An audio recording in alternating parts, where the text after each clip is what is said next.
This is day 17 in my 30 days of character building series so that you can be a better writer. Learn their style. And yeah, duh, obviously.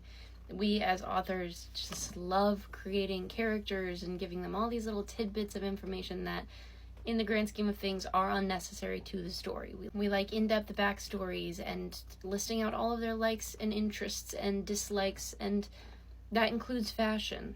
But when it comes to somebody's sense of style, their fashion, the clothes that they wear, that more than most things about a character will speak volumes about what they value and who they are as a person. For instance, what do you think when I say a teenage girl who wears band tees, jeans, and Converse, no makeup, hair thrown up in a bun? Our brain jumps to the stereotype of not like other girls, because that was, a stereotype throughout 2010 YA fiction. Now, that doesn't necessarily mean that that's who the character is. That's simply a stereotype that we as readers have been conditioned to gravitate towards. What does that style say about the character itself, though?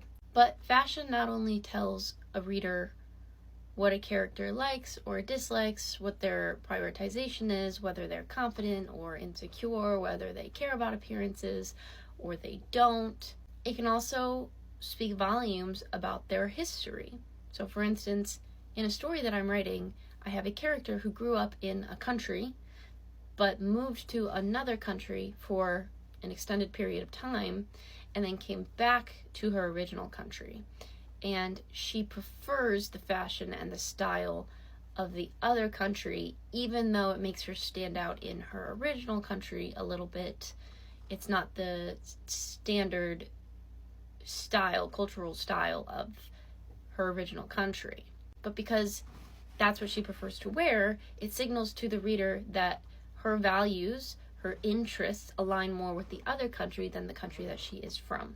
That she has been taken out of the country where she feels most at home and brought to a country, her original country, but a country where she doesn't feel at home and she feels alone. So using your character's style, their clothes, how they present themselves, how much time and effort they put into their appearance can really speak volumes about what your character values and how they work in their brain.